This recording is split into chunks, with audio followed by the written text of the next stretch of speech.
Today, we're working on a 2017 GMC Sierra with a 6.6 liter Duramax diesel engine.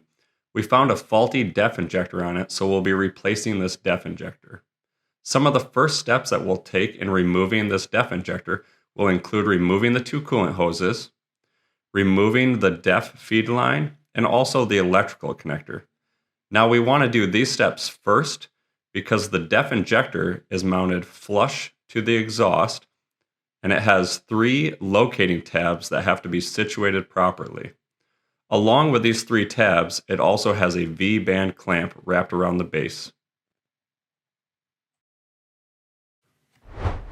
You can see now that we've installed the new DEF injector on the vehicle. This includes installing the V-band clamp and seating the injector properly, as well as making all of our necessary connections such as the DEF line, the coolant lines that run to the side of the injector, and also the electrical connection.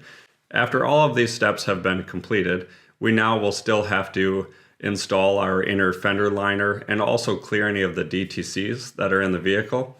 As well as after we're done with that, we will want to do any of the follow-up service procedures that are required according to service information.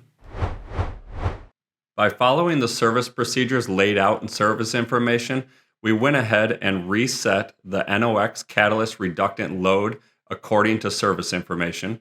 And then now you can see that on the scan tool, we are in the reductant system malfunction warning service bay test.